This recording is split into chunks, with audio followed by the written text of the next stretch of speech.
The Play Action podcast is fueled by Picasso's Pizza, where every night is pizza night.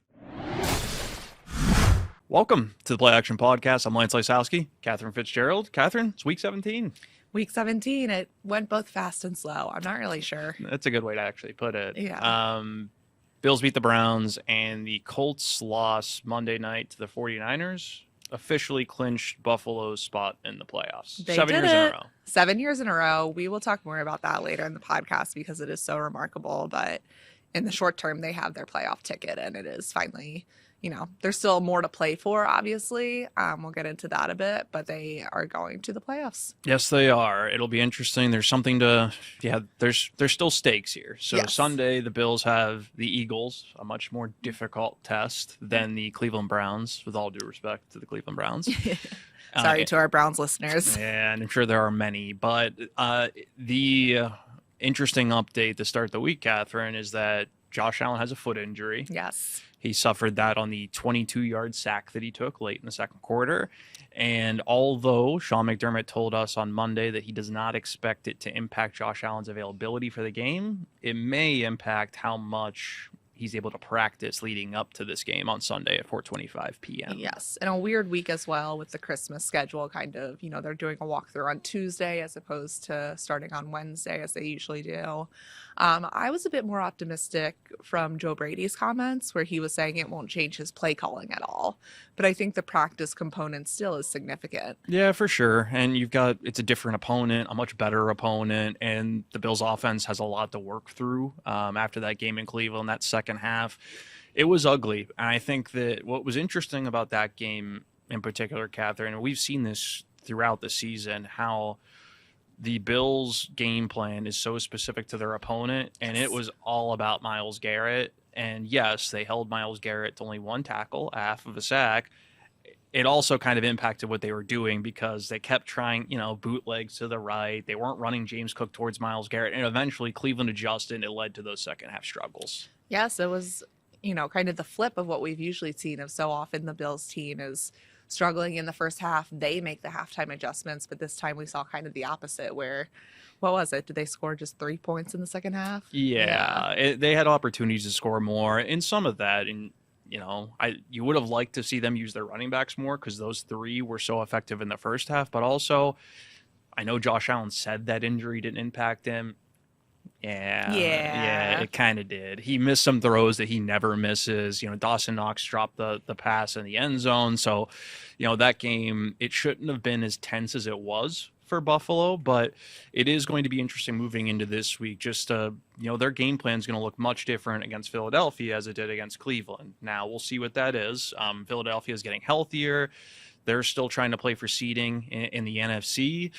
And yeah, we'll see. It's a much better team. It's a much better opponent. So how Buffalo works through that, the types of players that are going to be involved in the game plan. But we know at the center of it is going to be, to some extent, James Cook, who, as we sit here on Tuesday morning, leads the NFL in rushing yards. Yes, was just named to the Pro Bowl. Not much of a surprise. An interesting game against Cleveland. As you mentioned, they had the Browns had those halftime adjustments where he ran for 100 yards in the first half, 17 in the second half. I think it'll look different against the Eagles, for a number of reasons. But Cook is going to be such a big part of the plan as he has to be. Yeah, and the Eagles, one of their strength, at least for most of this season, and going back to obviously them winning the Super Bowl, is their secondary. And you're going to have to throw the ball at some point, and some of these receivers are going to have to get open, Katherine, at some point. It is just... They've been saving it up for Week 17. You would think, and this is it, like, we're going to talk about this when we touch on the defense, but this is the last big tune-up for this team before the playoffs. Now, yes, there is, seeding to play for and whatnot, but Week 18 is the Jets. Again, with all due respect to the Jets. Sorry to our Jets listeners. They're not good at all. So the Eagles, this is a good way to test how is this offense going to match up against a really good secondary, a really good front seven that's going to get its best player, Jalen Carter, back in the lineup. At least that's the expectation. So can the Bills run the ball when their opponent knows that that's what they're going to do? And, it's just an interesting... You don't want to say measuring stick because they played so many games up to this point, but in a lot of ways it kind of is, because this is how can you stack up against a really good team? Because the last couple of weeks, New England aside, you beat Cincinnati, you beat Pittsburgh, but this is a good team that, like at home, how is Buffalo going to look? Switching over to the Bills defense, they have an interesting task coming up facing the Philadelphia Eagles. We talked to Bobby Babich some about the run defense as he gears up for Philly, and you're shaking your head like, it's let's just talk. bad. I mean, like, it's Cleveland, and it was too easy for Shedeur Sanders, Quinshon Judkins, and not only those two, like, those are talented rookies. You would expect them to make some plays, but the Browns were able to run the ball, Katherine, with their fourth and fifth string running backs.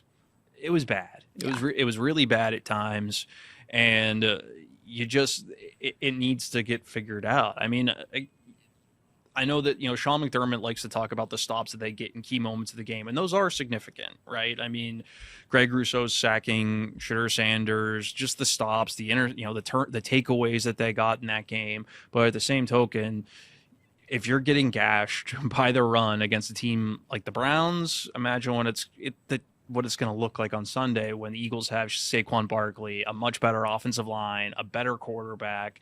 Like, again, you don't want to make too much about one game, but this is a challenge that this defense needs to face. They were very good in the second half in New England. How are they going to look at home against this Eagles team? I thought it was interesting when we heard from Babich where he was kind of talking about, what they did versus the running backs versus the rest of the team. I don't know if that's splitting hairs too much. I don't want to say that necessarily because we split hairs all the time. Yes. That is our job. Yes. But I think just kind of, his acknowledgement that they have to tighten things up ahead of Philadelphia is so significant. Yeah, and another injury that's notable going into this one is Jordan Poyer, who's played very well. He's been one of their better run defenders at the second or third level the last few weeks. A big part of that game, I thought, just rewatching it, Katherine, Shaq Thompson goes down early with that neck injury, another injury to watch going into this game. Terrell Bernard hadn't played in several weeks, and it wasn't just him who struggled. A lot of guys struggled, but when your middle linebackers working through some rust, which was clearly there, that's going to put you in a bad spot. An opportunity this week, regardless of Thompson's status, for Bernard to work through that. But I think one of the more notable things, and Shedeur Sanders can make he can throw the ball, and he had been throwing the ball pretty well, especially in certain situations. And the Bills secondary, they held up. Christian Benford is healthy, he's back, that's significant. And this is a week where not only are they facing AJ Brown, but they're facing Devonta Smith, and this is a receiving core that can do some damage. And you can't allow your opponent to be two-dimensional. And the Bills, their secondary, they have prevented teams from being two-dimensional through this win streak. Can they continue that? I think, like you were saying before, this is such an interesting game for the timing of it, where after this there's kind of, I don't want to say a letdown necessarily, but you're playing the Jets afterwards. There's plenty to play for still. It'll be the last home game in Highmark Stadium of the regular season. Red helmets, excitement. But from a football game planning perspective, it's not as spicy getting ready for the Jets, I would say. Whereas for the Eagles, there's so much to prepare for that this is a good look ahead to the playoffs of where is this team actually at. Yeah, and coming out of that Cleveland game, I thought one of the more main takeaways, which you wrote about after the game, was Greg Rousseau's performance. And, Joey Bosa's, I think, accurately stated afterwards that Rousseau's been very solid all season. He just hasn't had the counting stats and production to really support that. And, he's had a couple of these huge games. One was Kansas City. The other one was Cleveland. Now, Bobby Babich said on Monday, Greg Rousseau's capable of doing this week in and week out. And it's time for, hopefully that is a light bulb kind of moment for him to see that he is a big part of what they need to do. Like, Sean McDermott doesn't want to have to blitz, especially against a team like Philadelphia. What you want to be able to do is rely on your front four to rush. And with the injuries they've had, that's been challenging, but Rousseau needs to be a big part of that. Just not only of how much he's paid. I know that's such a focus. People look at his sacks compared to other people who are making a certain amount of money. He's been very good against the run, but he has the talent to be that kind of pass rusher to accomplish what he did in Cleveland. I liked what Babich said about maybe it's the last match on a bonfire. Explosive. Such a football guy thing to say. So when having him, Joey Bosa's playing well again. It seems like he's kind of past that wrist injury a little bit. He's starting to play a little bit better.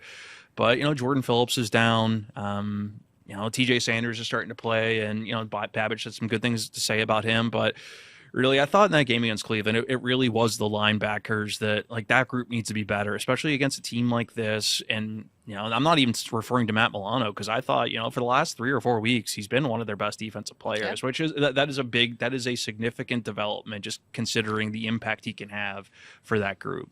Yeah, it's been an impressive streak for the veterans, I would say. Yeah, no, Tre'Davious White, who you wrote about last Sunday, he is, I think that everybody is looking at those snap counts for Maxwell Harrison, and for good reason. He's their first round pick. There's a lot of attention paid to what he can do because of the speed, the skill set, the playmaking ability.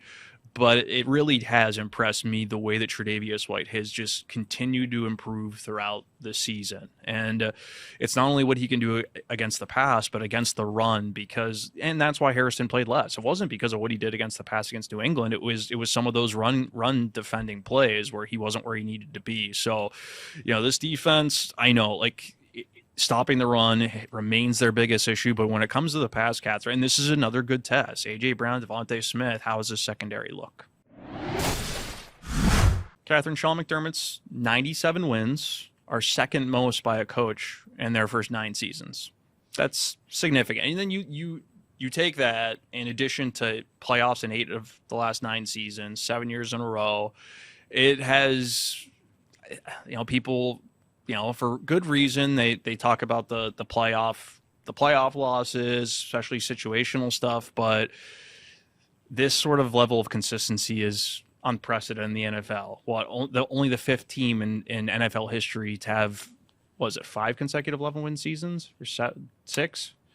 I can't remember 6, I think. Okay. Yeah. It is still significant regardless Either if it was way. 5 or 6. Yeah. Yes, Josh Allen's a big part of that, but a lot goes into that success, and leadership bleeds down top to bottom. If you don't have leadership at the top, it impacts everybody. We've seen that with other teams across professional sports, and at head coach, Sean McDermott has proven that he provides that. I think, this time of year is such an important time to talk about that, where you are looking forward. There is, like you mentioned, the playoffs looming, but there is just that consistency that the Bills find down the stretch is so impressive, where they're getting ready for these big games. They're doing so navigating a ton of injuries still, it feels like, or just different ones all the time. And to reach that level of consistency, it's not something that's been seen around here before. Their winning percentage in December and January is by far the best in the NFL over the last 5 years. It is, when the games matter most, this team plays its best football, and that says a lot, I think, about not only Sean McDermott, but his entire coaching staff's ability to just make sure players don't ride the highs and lows of a season. Yes. And you look across the league, and Sean McDermott talked about this on Monday. Some of these teams that have, the Bills have been going against over the last handful of years, they've fallen off in some ways. For the Chiefs have missed the playoffs. The Ravens look like they're going to miss the playoffs with Lamar Jackson hurt yet again. So not easy to do whatsoever. Ultimately, though, it is going to be measured by playoff success. 2 trips to the AFC Championship game is something to hang your hat on, but this team's goals are obviously higher than that. Yes, I maybe misspoke a bit when I said haven't seen this before, when there were obviously the 4 Super Bowl runs. Of course, but I think just you look at the stretch and the breadth of it. 7 consecutive that is the most consecutive playoff berths that this franchise has experienced. Yes. And yes, this the Bills have been gifted with two exceptional head coaches over the last 35, 40 years, and I like the way that you bringing up all those injuries, because yes, it is easy to. I think that's been one of the debates we've had about this team all season. How do you measure how good they are when some of the moments inside the game are so ugly? Yes. What matters more? And it's been interesting hearing the players talk the last couple of weeks where, they were down 21-0 against the Patriots. They had some very ugly stretches against the Cincinnati Bengals, but the consensus in the locker room is, yeah, we have stuff to fix, but winning is all that matters this time of year. And I think that that's a message coming from the top, and it's everybody buying into that message and not panicking or riding those highs and lows, which is so easy to do in the NFL when it's a week-to-week league, and so much is made of these narratives that shift throughout a 17-game season. I look back to that week 1 win over the Ravens, and I wonder what would have happened if that happened later in the season, Yeah. where instead it feels like it's dictated so much of this year of just knowing from week 1, oh, we can dig ourselves into a hole and we can get back out of it. There's such that calmness that you mentioned there, the no panic on this team, and that starts with McDermott. Yeah, it starts with the coaches, and it also speaks to the leadership that this franchise has developed in that locker room, and not just Josh Allen. It goes across, and it's also players who were brought in this season. Shaq Thompson's been a very prominent figure within that. The offensive line plays a big piece when it comes to offense. And it really stood out to me on Monday, Sean McDermott's comments about James Cook and how James Cook has really emerged as a big leader. And that's not something you usually hear about running backs, but it doesn't surprise me when you talk to James Cook's teammates about him. Yeah, I think just kind of the way we've seen Sean morph that way a little bit over the years, and that he gives more almost equity to the players of like their stake in the team. And I think that's been such a positive for this Bills team. Yeah, and I think it's really the defense has probably been tested more throughout the season in terms of how they respond within games. The offense, yes, like there have been lulls. It's been talked about quite a bit. The passing game struggles at times, but the defense has been, getting gashed for an entire half of football and not being demoralized, and that because it can be, if a running back's picking up 6 yards a carry and you're getting beat on third downs, there's a lot of teams in this league that fall apart because of that. And this one hasn't. So it will be fascinating to see not only this week, but how do they continue to respond? Because at a certain point, in the playoffs in particular, with the teams you're going to face, the stakes, like the games are just going to look different in terms of the margin for error. And yeah, it is a big test. I know the whole focus is, well, there's no Patrick Mahomes, there's probably no Lamar Jackson. This is the Bills' year, but it is very difficult to win in this league, be consistent, and they've managed to do that. Now let's see what they have in them the rest of the way. Yeah, that next test comes Sunday against the Philadelphia Eagles. We'll have all your coverage from that game leading up to it, stories galore. So make sure you're reading on buffalonews.com and subscribing wherever you get your podcasts. Happy holidays. Treat your team to the most flavorful pizza on game day at Picasso's Pizza. 4 great Western New York locations: Williamsville, West Seneca, Lancaster, and Blaisdell. Picasso's. We are Buffalo's Pizza since 1980. Order online today at picassospizza.net.